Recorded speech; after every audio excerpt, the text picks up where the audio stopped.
Hello, I'm Matthew from Ludovox, and today I'm going to give you an overview of Elos. So Elos is an expansion and management game which is hand-driven and card-driven.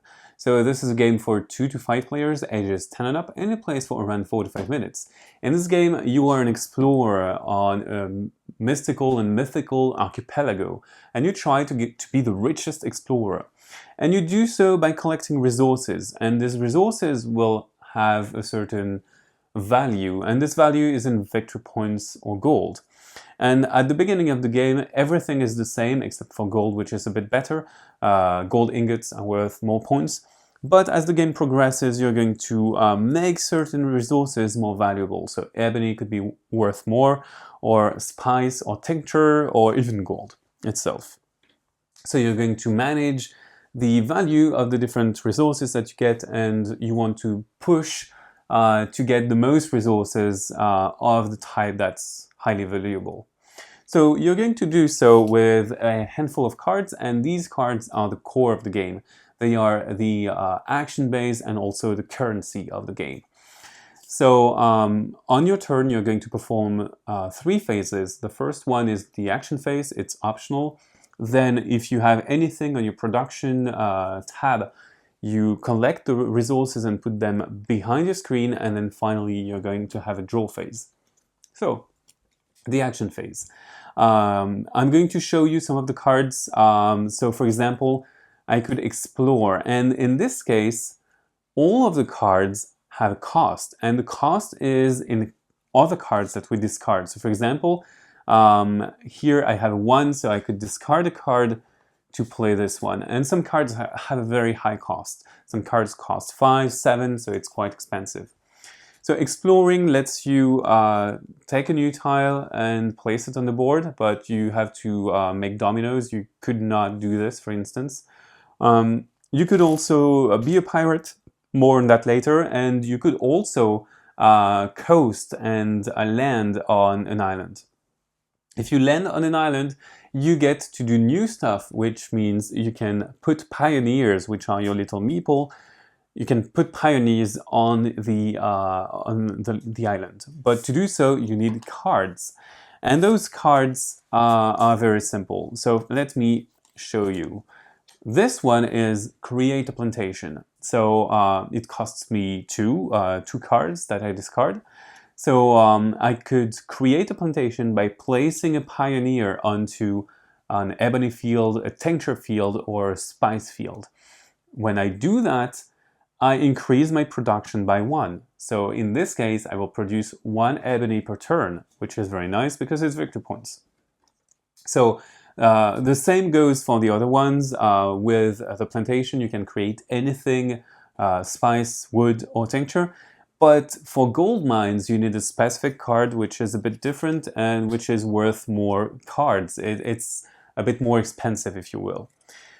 You have 2 special actions, building actions, which are buildings. Sometimes you have a blank spot here and you're going to build either a fort, and the fort gives you more cards at the end of the turn and prevents you from being attacked by the pirates. More on that later.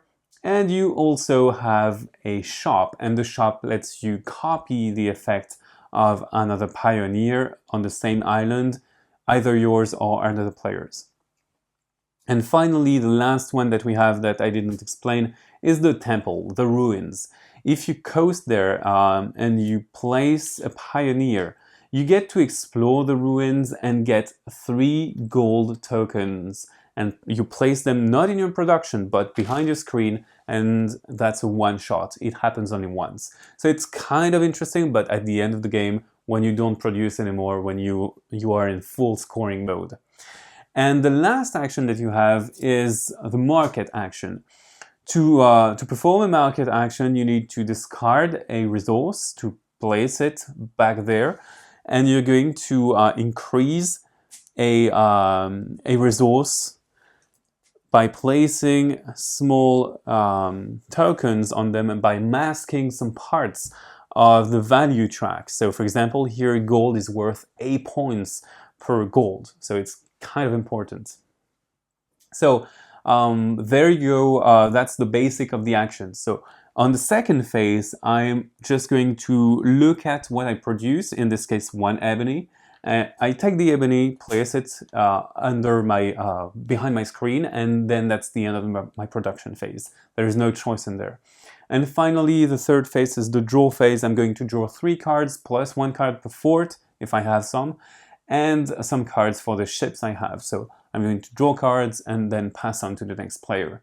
People are going to continue playing and taking turns until a player has put his or her 10th meeple, 10th pioneer on the ground, so you have no more pioneers.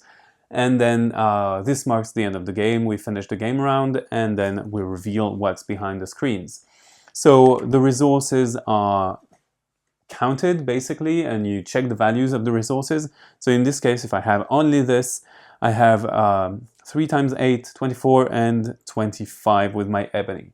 So this is a very bad example. You should have more points than this, but you get the drift. So there you are, you have Ilos.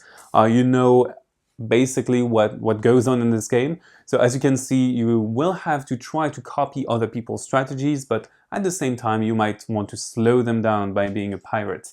So now I can explain you what being a pirate means.